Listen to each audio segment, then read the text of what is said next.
Hello and welcome to this episode of Fellowship in Essential Oils. Liz, thank you very much for joining me for another week and let's talk about another oil, hey? I'm excited this week because obviously it's not obvious to everybody else maybe. We're talking about myrrh, which is what I've been studying for the past 18 months. Is the book I'm writing at the moment. So we're coming into the nativity season and everybody talks about how myrrh is the gift of the Magi. But I've got so many more interesting stories, which may or may not go into the book because there's so many. So I thought what we could do today, if it's all right with you, Ad, is talk a bit about the process I'm going through with the book, talk some of the stories. I've got some interesting stuff I'm definitely probably not going to put into the book that I thought would be really interesting in conversation today. That would be absolutely amazing. And I think, as we head towards that Christmas season as well, people always hear, oh yeah, frankincense, gold, and myrrh.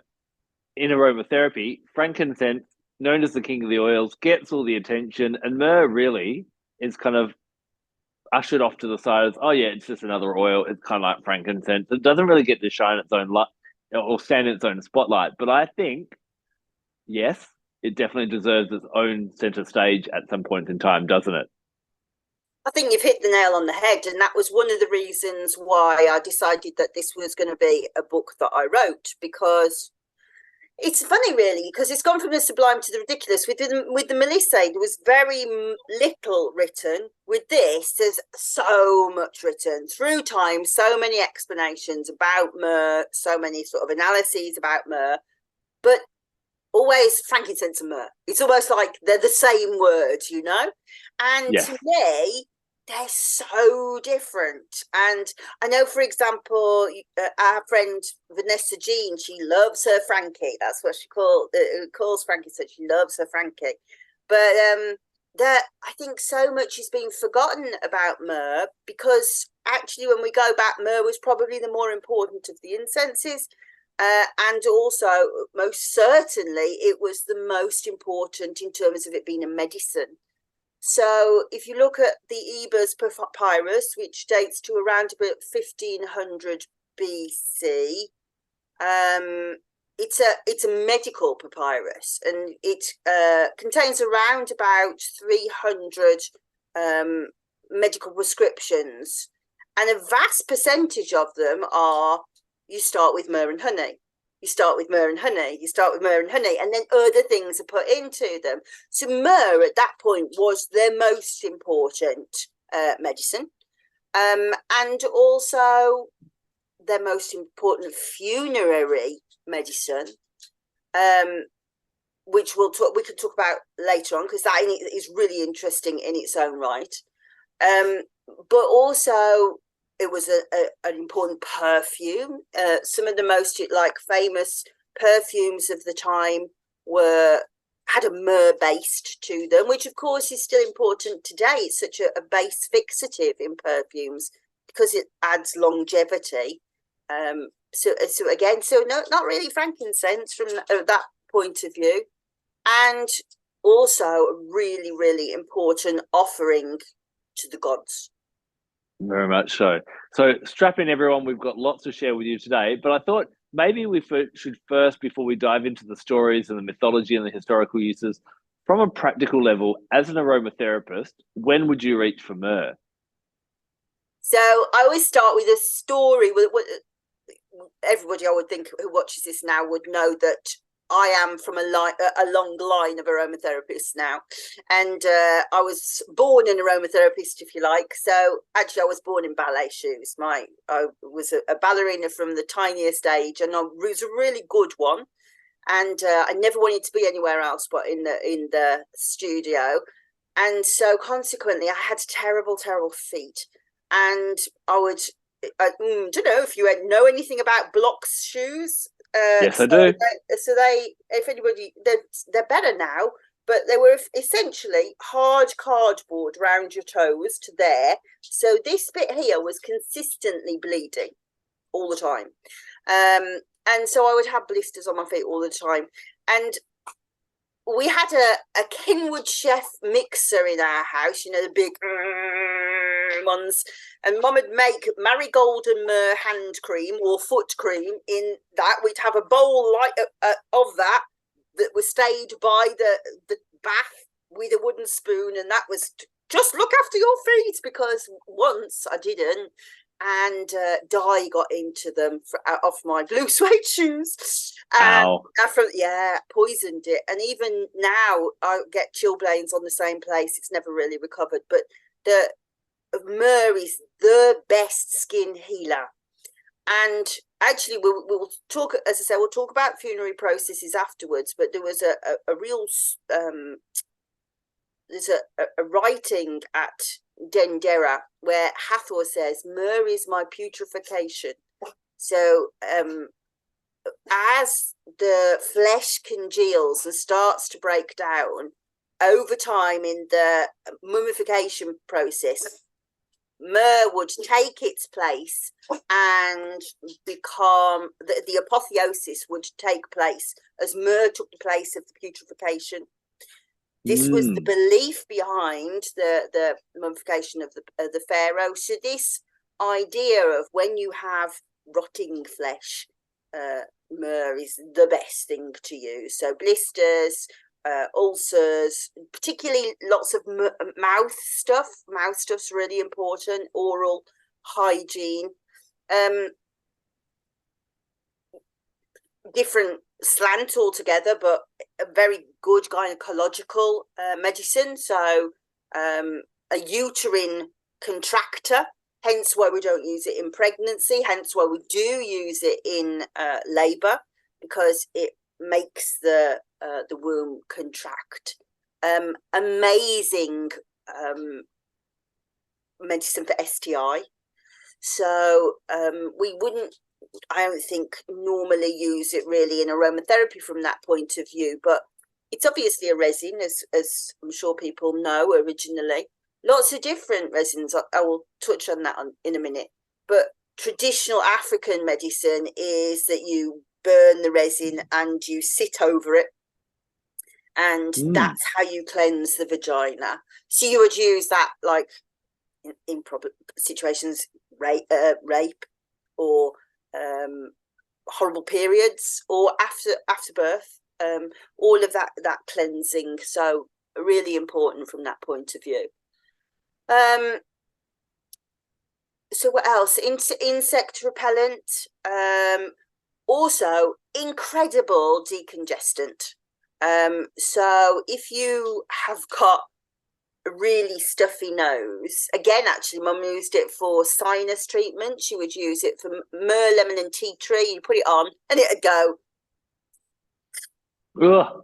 And I always say to people, don't use it on kids. And the reason for that is because it decongests so fast, and then it goes down the throat when they're asleep, and then you've got, and that's more distressing. So on kids, frankincense is the way, but actually it's not as good as myrrh. Myrrh's too strong for children. And then, of course, it's an aphrodisiac as well. So I'm sure that I will think of more as we go, but that would be my beginning point. Yeah, no, I definitely, I know for oral health, you know, there are three main oils when it comes to oral health. If it hurts, if it's kind of a toothache or something like that, then clove's my number one. If there's any kind of, you know, infection, or, you know, when I used to get really issues with bleeding gums, rinsing with tea tree was absolutely amazing. And then any kind of wounds and cuts, that's where myrrh comes in. And in mouth rinses and that type of thing, it's kind of, I see it being commonly used. So that's where I thought. But I was interested, you said, like, you know, and I do use it for other wounds. Are there any wounds on the body that you were like, you wouldn't use myrrh for? Not me, no. Yeah. No. The only thing that I would say is, over time, my sister's convinced me that if something is really like ulcerated or festered, maybe galbanum is a better choice, but I would whack them in together. Okay. Yeah. Interesting. It's an everything oil to me. Yeah. Yeah. Yeah. So you're obviously writing a book on it at the moment and diving into all these different stories about it. How do you, you know, it's based in the Middle East, but it's how far have you found that it's spread far and wide in its use? Into Europe? Has it made it over to any Asian Oh, definitely. practices? Yeah, yeah. So actually, but I'll answer that by saying that it's so well studied that it's fairly well understood now that the myrrh that we have today is not the myrrh of the ancients. So Hmm. so like myrrha commiphora myrrha that we talk about is not what they were talking about. They were talking about one that still exists, but there's so little of it. It's not like a common one, which is Commiphora galadiensis. But the term myrrh means something from the Commiphora species, of which there are many. Mm. And so, for example, the one that you get in Ethiopia is different to the one that you get in Somalia. And what I mean by different, I mean the chemistry of it is different. And then, of course, you have like the ethnobotanical medicine is different because the tribal nature of using it is different. But yes, certainly we can trace through history that there is really an important still now myrrh in India, and we can trace the trade routes that there was some of that going into Egypt, into Greece at the time. Certainly, like in Greece, massive industry in the ancient world for myrrh. And actually, I thought that I would start there if you were interested with the opening to my book, because I think that would be really interesting to kind of set the stage if you're happy. And if my dog will let Ecstatic. me, be quiet, please. She's very excited that we're in the house today. So this will be, I think, the very first page of the book. Don't start. Seleucus I Nicator was a brilliant Macedonian military leader. He would eventually become king of the region we call Syria and establish the wealthy Seleucid empire, which stretched from Europe to India and would flourish for over 200 years. Born in Greece, Seleucus was placed in service to the king as a boy. Subsequently, he climbed the ranks to become Alexander the Great's deputy. When Alexander died in June 323 BCE, a general named Perdiccas was made regent. Perdiccas promoted Seleucus and gave him control of 1,000 men. He appointed him commander of the companions, where Seleucus led the battle charge beside him. The political atmosphere of the time was dark. Tribal fracas were sparking everywhere as the power vacuum of Alexander's death was exploited. Perdiccas's response was to attempt to seize Egyptian power for himself by overthrowing its ruler, Ptolemy. He began to formulate plans for incursions, but thus far the region's success rate for such things had been far from sparkling, and the plan made his men nervous. In 322 BCE, Seleucus saw an opportunity and headed a mutiny against the regent. 6 months later, with his political obstacle assassinated, Seleucus was appointed satrap or governor of Babylon. But the victory was short-lived. Almost immediately, tribal wars rekindled. This time, Seleucus was targeted by the head of one of the most dangerous, Antigonus. With his back against the wall, Seleucus fled and was only able to return to Babylon in 312 BCE with Ptolemy's support. Re-enthroned, he was now a man with a mission.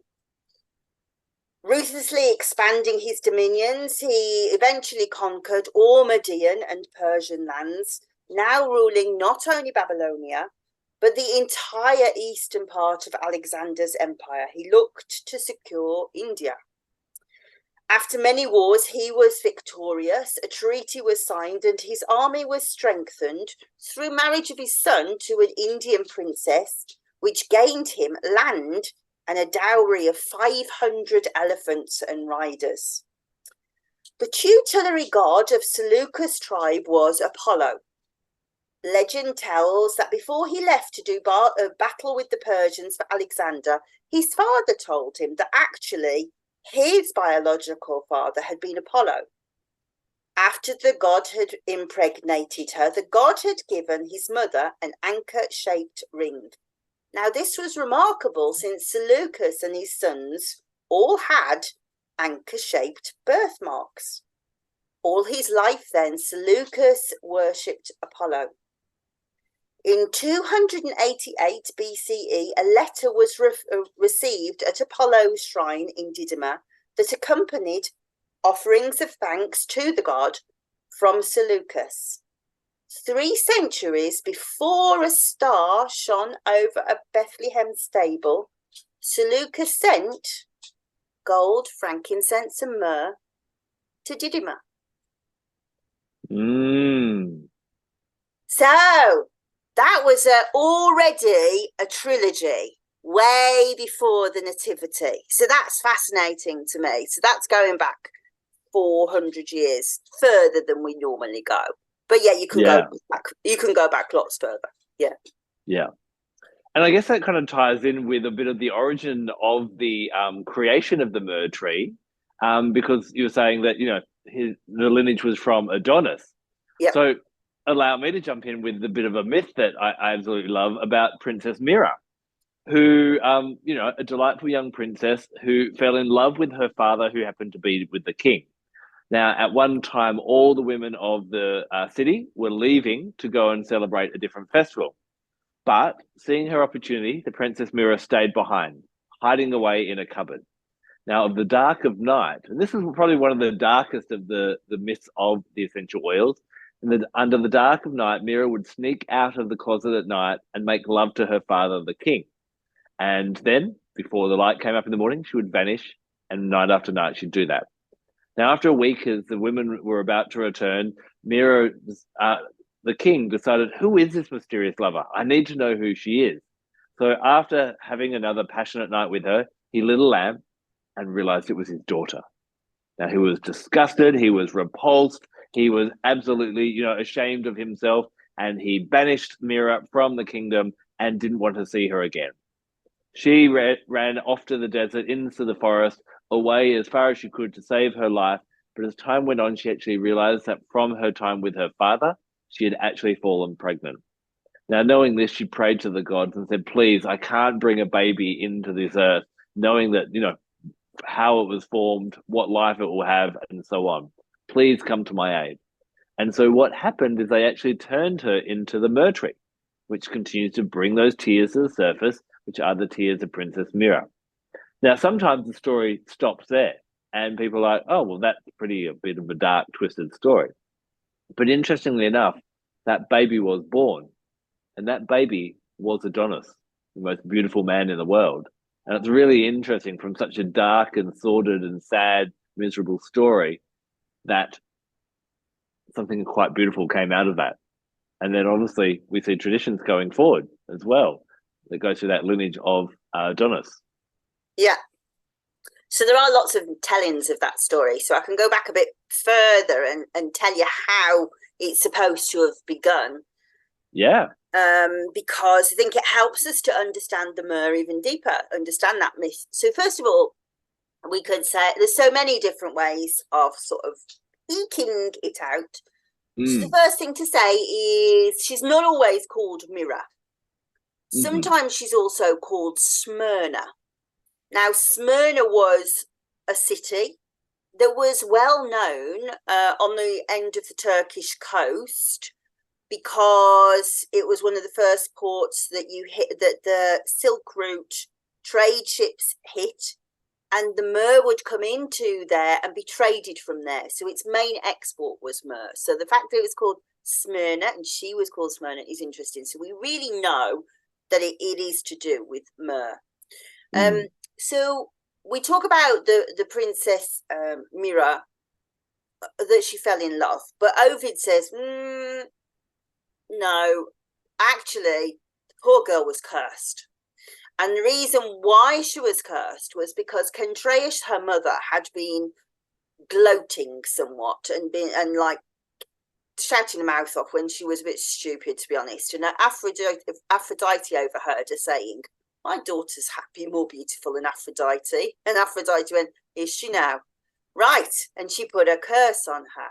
So she was never in love with her father. She was lusting after her father. And there's a really dark part of the tale where apparently, because her father really loved her, this was and Ovid says at the beginning of the story, he warns his audience that they should brace themselves because this is a troubling story, because the nature of a man's love for his daughter is supposed to be a beautiful thing, and this is an unnatural tale. He stresses that. And he, at one point, he even says, "My darling, what kind of husband would you like?" And she says, "One just like you." And so there's this like awful kind of, oh God, thing going on. And she's really tortured. And she's like, there's in the text, there's this kind of long going backwards and forwards and backwards and forwards, trying to just kind of get over it. She can't get it out of her head. And the acting on the stage is, lots of pacing, and it goes on for ages. And she starts to go into a deep decline. And her nanny, who's looked after her all her life, her nursemaid, sees there's something wrong and says, "You need to tell me what's going on." And she does. She confides. And the nanny is horrified. And she says, "You need to, no, just no." Anyway, so she eventually tries to put it away, but that backfires, and nursemaid goes into her room one day to ask her a question, and she finds the girl trying to hang herself. Wow. And she realizes that her love for this girl is so vast. She's got to do something to help her. And as you quite rightly say, interestingly, what the festival that her mother obviously it's Kentraeus that is going away, if you think about it, and it's her that set it up. So that's not explicit in the text, but you work it out. Oh my God, this is happening while she's away at Thesmophoria, which is, she's gone on a Melissa rite. Oddly, that's what she's going to do. It's called the rites of Ceres, and they are 9 days long. And so also she is celibate. So the nursemaid uses that. The husbands have all gone, "God, freedom, well, let's go and get drunk." And she sneaks up and she says, "Oh, you don't have to be alone, you can take comfort. I know this lovely girl." And he's like, "Oh yeah, okay, I'll bring," and she said, "I'll bring it, but well, you must promise not to look." And he's like, "All right." All right. So yes, then the story matches up with yours, that they each night she comes, they well, I'm not going to say make love, they have a sex. She had sex with her father, until, as you say, the ninth night he can't contain himself anymore. He lifts the torch. She's illuminated. The word, obviously the story is illuminated, and he chases her off with a sword, which is obviously a phallic symbol. And she runs and she runs. And when she pleads to the gods eventually, as you say, she's pregnant, she pleads that she an end to this, because he doesn't stop running after her. He's running and running and running with his sword, and she sees no end to this. So the gods take pity on her, change her into a myrrh tree. And then so it is said that the myrrh is the tears of the myrrh tree, but in another tale, and I can't remember who, maybe Lucius, says that how he was birthed was that the goddess of, not Lucius, because the goddess of childbirth is called nearly Lucius, and I can't remember her name. But anyway, the goddess of childbirth comes and splits the tree open, and she gives birth to Adonis. Or a boar comes out and gores the tree, and Adonis is born. Now, what's interesting is, at the end of life, Adonis will die by a boar. Yes. So what you often have with these myths about myrrh, and there are so many, we could be here all day, is the idea that at the beginning, at the end, at the beginning, at the end. And interestingly, we have it with Jesus, that it's there at the Nativity, and Mary Magdalene is there at the end with Myrrh to look after him. And in the Adonis tale as well, what's interesting is, so this baby sat there, poor soul, is in the middle of Arabia. It's going to be hot in it. Nobody there to tend to him because his mother blesses a tree. And it just so happens that Eros is shooting arrows. And because it's a Greek myth, things go wrong. And Aphrodite gets stabbed by this arrow. And the first thing that she walks past is this beautiful child. And she falls in love with this beautiful child who is Adonis. And to begin with, she's like, well, sorry, though, last thing I need is any more children, because she's got something like 18 already, hasn't she? So what she does is she puts him in a chest and she says to Persephone, you must look after him. So Persephone raises him. And of course, then he grows into Adonis. We know what Adonis is. And Persephone is like, well, I don't want you to go. And Aphrodite went, excuse me, I want him back. And this big battle ensues. And they have to, Zeus has to get involved. And he says, right, enough with your squabbling. Here's what's going to happen. 4 months with Persephone, 4 months with Aphrodite, and he can choose what he wants to do with the 4 months in between. And he chooses to be with Aphrodite. And which is great, but Aphrodite forgets all her duties as Thea, and she's obsessed by this beautiful, beautiful man. And also she's very worried because she feels like, as you do when you love somebody, something bad's going to happen. And he really likes hunting. So she has this premonition all the way through. This hunting's going to go badly. This hunting's going to go badly. This hunting's going to go badly.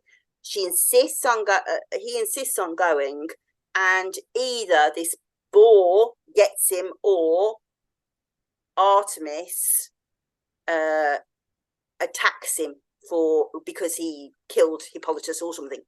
But anyway, there's 3 different versions of how he died. But what we read from that myth then is that the myrrh is part of her love story. Aphrodite never quite gets over him, and one of the reasons that it's used a lot in love medicine is this idea that when love has gone. So we can say that's for grieving. We can say it's for neglect. We can say it's for abuse for obvious reasons. We've seen that really clearly. But also from a spiritual point of view, when Venus is retrograde, that we talk about how her duties as Thea were gone, also a Venus retrograde thing. And when we talk about offerings to Aphrodite, it should always be myrrh, because that's what makes her happy. So her fetishes are myrrh and honey. Yeah. And it's really interesting when we do look at, if we think about Aphrodite, we often think about all the beautiful flowers and roses and that type of thing. But myrrh does always come in as this other oil or also a resin of that love and that healing. And I think, you've mentioned a few different areas you use it for healing. I also find it really helpful for guilt and shame, because we all, to be human is to make errors and mistakes, and it's part of the existence of life. But just like Princess Myrrha, just like Aphrodite, in all the stories that we've gone through, and we'll explore a couple more as well, the gods and the humans alike make errors in judgment. But just like myrrh physically heals our wounds, we can lean into myrrh to heal our emotional wounds as well. And whether it be lost love or whether we feel that we have, I was chatting to someone the other day about it. It sucks for someone to break up with you, but it's also hard to make the call to break up with someone. And to, when love goes wrong and there's all the things about I feel guilty for breaking up with them. I feel guilty for hurting them. I feel guilty for not trying harder, or could I have done anything? So there's all this kind of pain that can come around in our love lives or in other parts of life where we're just not proud of what we've done. But just like Myrrha wasn't proud of what she had done, something beautiful did come out of that in the future in the form of Adonis. Yeah, and I think that you can follow that story, and I followed it in a certain way, and I left one gateway closed. But if we went back and we said, well, why did Aphrodite put him in a chest? What's that about? Why did she put him in a chest, and why did she give him to Persephone? So I think we have to say, well, if she went to Persephone, then maybe he was dead. And if he was dead, then that would explain why he was in a chest, because it's a coffin. Yeah. And if he was in a chest, maybe that was the resin. So then we read about, oh, okay, so Persephone is the dead, but she's our shadow. Yeah. Yeah. So that kind of, open that door. Oh, that goes a different way. Oh, that does. That's juicy. Yeah. So this was actually one of the things that I got. You may have thought, God, she knows this well. And this was what I got really hung up on about, because obviously the priestesses were devotees. They'd gone to Thesmophoria. So this was definitely a Thesmophoria story, that they were priestesses Aphrodite. Yeah, this is a Melissa story. They are priestesses of Persephone. Yeah, so, and I kept thinking that I can get more from this, and there was so much that didn't go into the book. But yeah, this story, actually, the more that you get involved with it, the more you realise probably one of the most important stories in history ever, I think. Now, we've kind of hung around that kind of Greek kind of Aphrodite, Persephone. The Egyptians obviously would have been using myrrh a lot as well. And I believe, it had a connection to Hathor. Did it have a connection to any of the other? Where was it standing for the Egyptians? So that is a massive, massive question that I won't answer fully here. But to understand that, we've already talked about how the word myrrh means many different types of plant, all kind of what we call myrrh trees. But in Egypt, it was used in so many different ways. And by that, I mean, like, there was a resin, there was an oil. You may, if those who read the Bible might recognize the word stacte, which was like what was it? It was like the bark that had been soaked, then squashed, and then boiled, and then it was like I don't even know, like almost like a treacle of myrrh, I guess. So it was used in many different ways, and there would be, but also in different kind of developments. So if you look at like mummification, they talk about myrrh beers. They'd made beers of myrrh, as well as the resin, as well as fumigating, as well as painting the oil. There was this beer that was used ceremonially and topically, I guess that's the word you would use, but also green myrrh. So this was myrrh that was much younger. And then there was many different grades of myrrh, and instances had different names. So I guess one thing that I've learned this past couple of months, I didn't really understand before, so I thought I'd share it here, because in case it's obvious, or maybe everybody else will know, no, I didn't really get that either. So when you get involved in like mythology, what you realise is there's loads and loads of overlaps. And I'd always thought it was like from place to place, they understood that goddess did that, and then they understood that goddess did that, and then it kind of overlapped. But bear in mind that we're talking about tens of thousands of years. But what they basically did was they go, oh, there's a symbolism, put it there. Oh, there's another symbolism, put it over the top. So it wasn't like as complicated as I was thinking. It was just like, that symbol works for me. And a lot of the time it was about punning. So if something had a meaning and it had like a different meaning, but it was the same word, then that symbol kind of became like a magical symbol. So these different grades of myrrh, I've got it written here somewhere. Yeah. So Lisa Manish talks about this in her sacred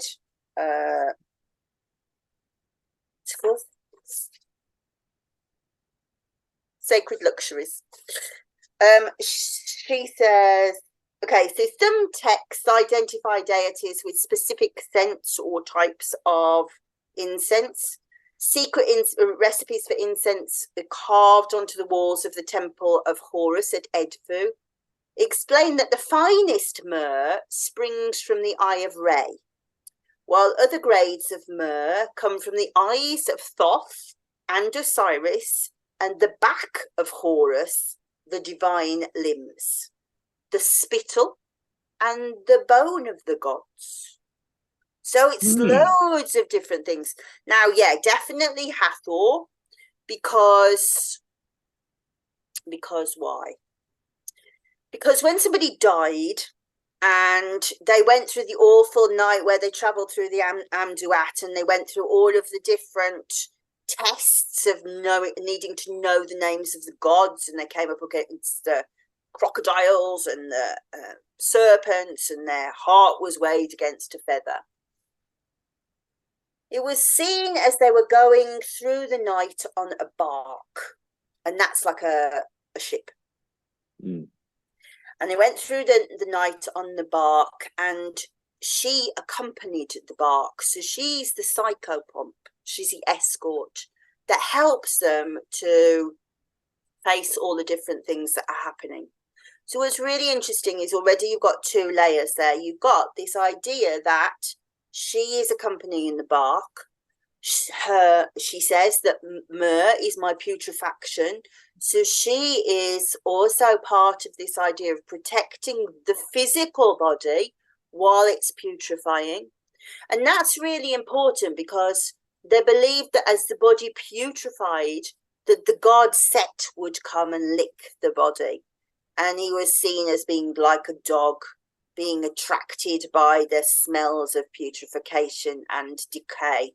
And that's interesting because you kind of get the idea, okay, that you read that they're also worried about dogs digging up bones. So they have this idea of like, oh, no, the dog is Set, and oh gosh, so she's in charge of all of that. And she is the Eye of Re. But also, the Eye of Re has many, many different aspects of the goddess, which I won't go into here because it gets too long. And it is a key part of what I want to put into my book. But as you look at each goddess, you see, okay, that kind of might be myrrh too. Oh, that might be kind of myrrh too. So it is very layered.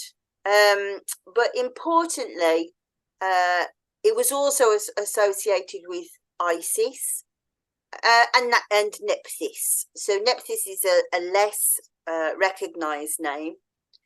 So when Osiris died and Isis resurrected him, their brother and sister, as well as husband and wife, and Set and Nephthys are also brother and sister and husband and wife, and also interrelated to them. So there's like this brother, sister, husband, wife thing going on. And after Set chops up his body and casts it about, she asks Nephthys to help her find the parts of the body. And in the funerary ritual, the spell actually asks Isis and Nephthys to be with the funerary priest to help to rebuild the body again. And the myrrh is used to actually put the parts of the body back together again. And this is really important because their understanding was that the more solid and without fault the body was as it reached the afterlife, the easier an afterlife they would have. And I don't I mean, actually, is what's really I really enjoyed. Says so much about me learning about decay in the body as one dies, because it's really fascinating understanding the idea of this mummy, because as the body starts to decay, all of these, they're called putrefaction juices, start to seep and to fester, and then gases come, and the more gases that that happen, then actually, would you believe, they blow holes in the body. Wow. So they rumble and they make noise, and the body moves like this, just as you would imagine. Ah, Yeah, so yeah, whoever invented the idea of a mummy in the film was really clever, because that's exactly what happens. And so also taking the guts out stops the rumbling. And so all of these spells explain that. Yeah, really interesting. amazing. Now we could probably make this a 3 hour episode talking Definitely. about all the different myths. Yeah. So I think if everyone doesn't get on the waiting list for your Myrrh book, that they're going to learn so much more. Let's start bringing all this history in. We've talked about what we use Myrrh for physically and healing of the wounds. We've looked at some of the history. How are people going to use Myrrh on a holistic level in their lives today, do you think? Well, I think any bass note is grounding. Yeah. I think that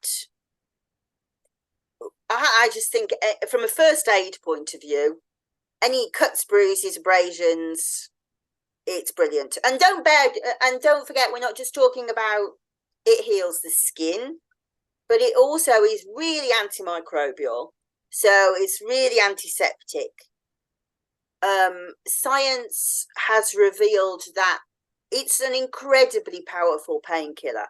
Really, it was the most prescribed painkiller before morphine was discovered. So we got things like opium and cannabis we see, but you'll always see myrrh on the bottle. And now it's been elucidated that it is a really strong painkiller. It works in the same way as morphine, through the same receptor. It's the mu receptor. And they've been able to quantify that it has a pain-killing strength of 10% of the morphine. That's no small thing. That is a big painkiller. So bear in mind, if your child has fell over, and I said don't use it on kids before, I meant for snotty noses, for cut knees, yes. So if you think, right, it's cleaning it up, it's healing it, it's taking the pain off, that's a lot, isn't it? So I think any kind of first aid. I also think gynecologically so important. So helps to bring the cycle into alignment. If somebody has really heavy periods, really kind of brings that down. So it balances the system. It also good for if you've got like clotted menses. So if somebody has a lot of clots, very good as well. So if somebody's got like fibroids, for instance, also extremely good. What else? Hemorrhoids, very good. What else? Something was really just nagging at me then. Sunburn, really good. Can I just clarify? Very good when added to sunblocks, not good enough on its own. Proven scientifically not to be good enough on its own, but nevertheless was what they would have used it for historically. It still can be used now. So yeah, all of those things really. And I think if you are upset, there aren't many better oils. That real kind of, I guess in a way, it does have that motherly energy. And, for me, it's always been that guilt and that shame. But I love what you've introduced today of this idea of when love goes wrong, which it does in so many ways. And also the interplay between love and lust when, people think that they're in love with someone or they have sex with someone who they think loves them. And it's just, the interplay between that and the emotional and the heart injuries that can happen to that. I think any of that would be absolutely amazing for that. Actually, so I was doing some editing, I don't know, maybe about 6 months ago. And my sister wrote, "It's the oil of the Divine Mother." And I said, "That's what I've been writing." And she said, "I know, I got it off Adam's podcast." And I was like, "So Adam's saying the same thing as I am." That's just so amazing. And it's that feeling of being mothered.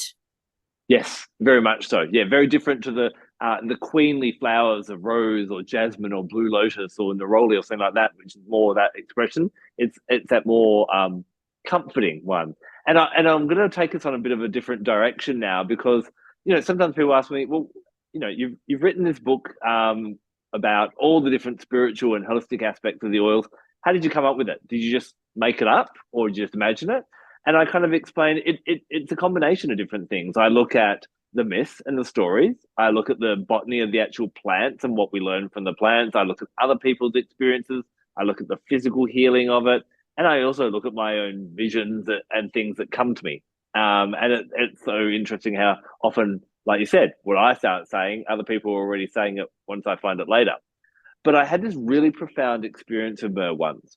And I was just like, myrrh, as we started off saying, myrrh had never really floated my boat. Frankincense, yeah, we use it all the time, blah, blah, blah. It was the king of the oils. I was like, okay, come on, myrrh, speak to me, give me something. So I was smelling the myrrh. And as I was smelling it, I just started to have these visions. And I had these visions of it smells. I grew up in the bush, and what our common threat in the bush, and you may have seen this on the news, is you don't need to lock your doors because you're not going to get robbed, but your house could burn down from bushfire. So I'm really familiar with the smell of burning smoke. People burn off all the things in like the autumn to clear, or in the winter to clear all the dead leaves and that sort of thing. And I started to smell this smoke, and then I started to have these visions and was brought back to the burning time. So in Europe, 9 million European women were burnt at the stake or other punishing things because they showed some evidence of possibly being a witch, or as the word comes from the word wish, which means the wise. So any of the wise women were burnt and punished because of what was happening in that time. Now, I imagine going back to that time, and if you think, what would all the other women who used to be magically or intuitively inclined, what would they have done? They would have gone, okay, we clamp that. We don't show that. We're hiding that attribute of ourselves. And if any of their kids were playing with magic wands or showing anything magical or intuitive, they would, we don't do that. We'll end up on the stake. Those women are our great, great, great, great grandmothers. And for many of us throughout the West, whether, lots of our descendants obviously spread out throughout the world, that kind of went through the female lineage. And I believe that myrrh is actually coming back now. And just like we talk about frankincense being the divine masculine or the masculine energy, myrrh is starting to come back up again to helping us to realize that the intellect of the masculine and the intuitive and the magical of the feminine need to be equal again. And so I remember doing this tarot reading once, and after I do the tarot, I bring in my oil oracle cards afterwards. And the lady who I was working with was someone who was very intuitive, very magical, but her mother had told her when she was young, this is a man's world and you need to think and act like a man. And so she'd spent her whole life being a computer programmer, totally unmagical. But juniper berry and myrrh came up as the two oils that she needed to work with. And she had this kind of bubbling of intuition and psychic abilities that just wouldn't go away. And she always knew things, but she'd dampen that away. So I think myrrh is an amazing one for all of us to work with, regardless of what gender we identify as, because we all work in a masculine yang way. We honor the intellect, and we're like, where's the proof? But I believe, and we know that the feminine archetypes, the priestesses, the goddess, all these different things have been put on the back seat, just like myrrh has. And this is the time. And this is why I think myrrh is slowly coming back up. And I know I've been reading other authors saying, myrrh's coming, myrrh's coming. I think it's that time that she needs to sit on the throne equal with frankincense. And that what that translates to in our life is bringing our feminine up and feeling okay with our feminine, nurturing, caring, compassionate, empathetic, magical, psychic, and intuitive abilities. So it's a really powerful oil, I think, for this day and age as well. Yes, I think you're absolutely right. It's very much the embodiment of the divine feminine, I think. Um, Mm. and but so I'm kind of going to unpick a couple of things that you said there Mm. because the burning times. But the burning times were in Europe. They weren't in Britain. We were ducked, we were drowned, we were hung here, and Mm. not only women, loads and Mm. loads of men were it's definitely I do say it's the women's holocaust, but there were plenty of men that were destroyed for exactly the same reason that they thought that they were witches. Mm. And also there were plenty of women and men who were destroyed not because they were witches, they weren't. They're just Mm. because they were plant healers, or somebody had said something about them, or there was a rumor. And so this that's a fearful thing. I mean, if you're quite right that the ancestral DNA is massive, and I do see a lot of it coming up now in a lot of people. And without fail, fear is the overwhelming thing, and I had to face that myself when I was doing the book. I would when you do it like dream weaving, you have to learn to drop your attention down into your womb space. I couldn't do it. I absolutely couldn't. I would feel my legs being burnt and melting away, and I would like have these visions of being drowned and burned, and I saw it flash that many times. And so again, all areas where you can use myrrh. I think that's an excellent point you made. Very much so. So we always like to talk about, astrology. Where would you place Myrrh with her astrology? So I think it's definitely got two rulerships. Mm-hmm. It's Venus, because I'm not going to argue with Aphrodite. Look what she does to people. But also Hathor is the moon. So and it's about emotions, and gynecology is the moon as well as being Venus. Yeah. I would even also slot Myrrh in with, when we look at traditional astrology, we've got, the 10 planets or so that we know. We've only got the moon and the Venus as the feminine archetypes, which kind of represent the mother and the lover. But there are, as astrology's evolved, been the more acceptance and almost the opening up of other prominent astrological bodies. And the biggest asteroid in the asteroid belt between Mars and Jupiter is Ceres, Demeter, which was Persephone's mother, of course, and that they're all off at her festival as well.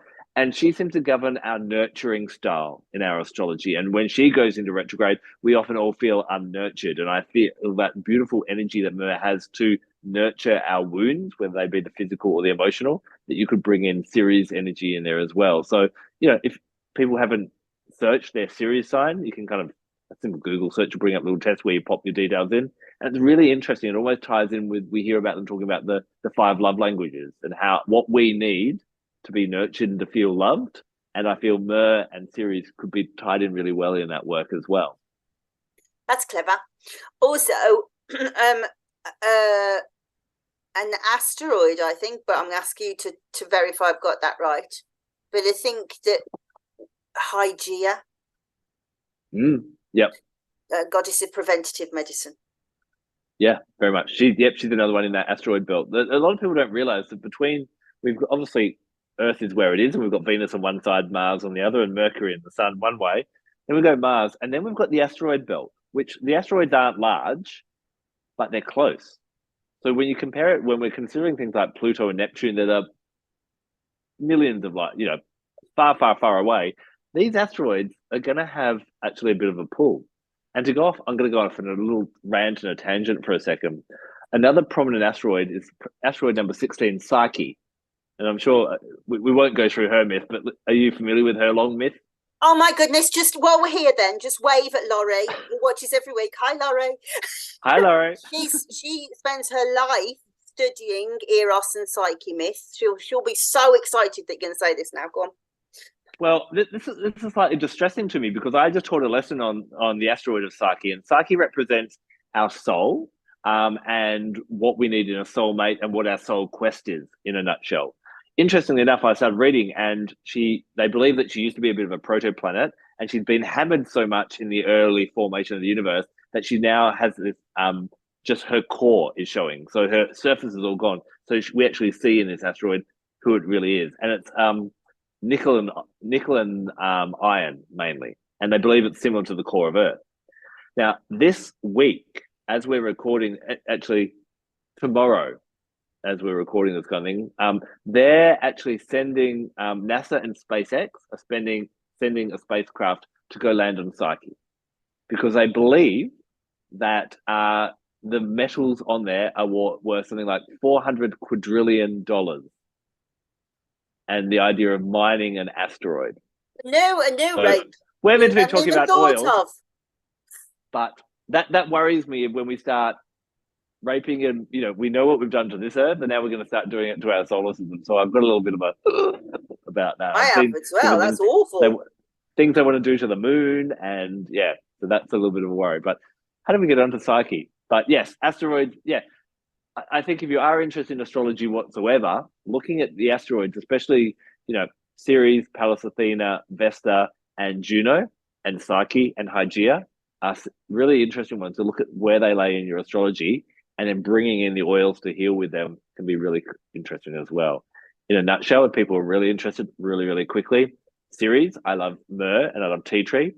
Pallas Athena, I love manuka. Vesta, coriander seed. Juno, blue lotus. Hygeia, after our conversation with Palm Rosa, I love her with that. And Psyche, pink pepper. So have a bit of a dive into that if people want to go down a rabbit hole. I think today we have dug up the garden so much so. I didn't even say the thing I promised to tell you, did I? But never mind. Well, no, squeeze it in. Let's squeeze it in. Long. Why not? It's long, so maybe I will introduce it, but then say, well, let's dig into it more in the masterclass. But I was digging around for something else, actually, for another friend who needed some help, and I thought, and she said, oh, I need to try and support this argument, and I was like, but I don't think she was really asking for my help, but I just kind of took over, and I was like, I can do this for you. And so I thought, I know where I can find the evidence to support her argument, and that is in the Greco-Egyptian magical papyri. So these are fascinating things. They date from around about 300 BCE to around about 100 CE. Greco-Egyptian, so you would think so, Greek and Egyptian gods and goddesses, but actually in the midst of that is like Gnostic early Christian as well. And these are spells. It's a spell book, but it's not just one book. It's like almost like a serialized set of newspapers that came out. And so there's loads all over the world of bits of fragments here. And so, I don't know, maybe 1970s, I think, a team of people put their heads together, clever people, to translate them all. So this is a massive receptacle of information about different things, the ways that herbs were used, but also who the gods were, that kind of thing. And they think it's because the burning of the books that happens in the Acts of the Apostles. Augustus, another source, says that they were magical books when they were. So they think that these were maybe they were underground documents, or maybe it was just like the sheer volume of them. It was impossible to kill all of that information. But anyway, so it captured a receptacle which is there. So what I have here, which I won't read because it's long, but I will at the masterclass, is an Egyptian and love spell using myrrh, asking Aphrodite and Adonis to permeate the soul of the person, to drive them to obsession, actually, when you read it, using myrrh. And how did they do that? The spell is here, tells you exactly how to do it, the words, the incantations, exactly. So I will share that on the masterclass. Wow. And so for a small fee of the masterclass, you can learn that spell. We might have to talk about some ethics when we talk about that as well, when it comes to spell crafting. But yeah, remember that the link for the masterclass is down the bottom, and there is a discount code there as well. So you definitely, whether you're listening or watching us, make sure you use that discount code so you get that little bargain as well. One thing that we traditionally always ask as well, chakra for you with myrrh?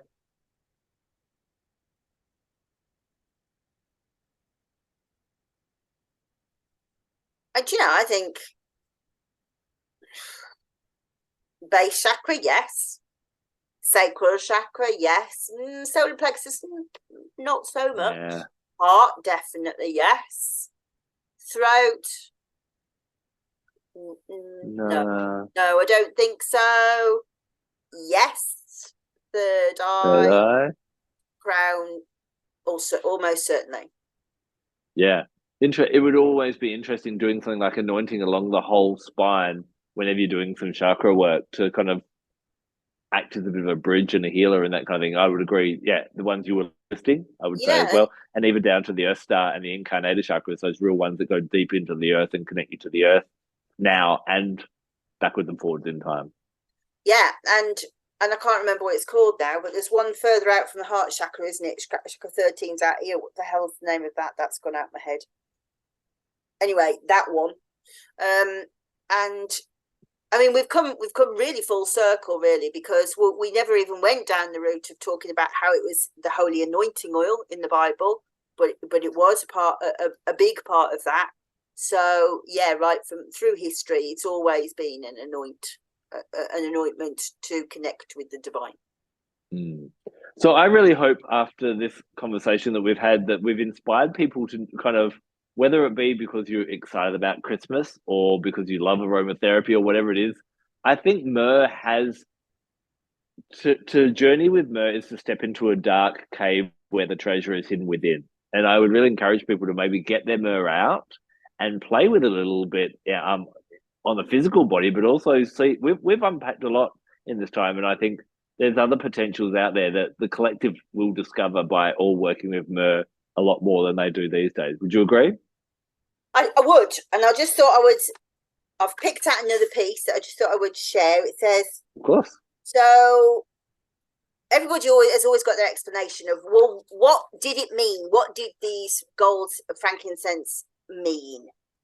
So the interpretations of the spiritual meaning of gold as a symbol of kinship of earth date back to Contra Celsum, which was written in the 2nd century by the ascetic Christian father Origen of Alexandria, and he was talking to outsiders who were thinking of converting to Christianity, and he said, gold as a king, myrrh as to one who was mortal, and incense as to a god.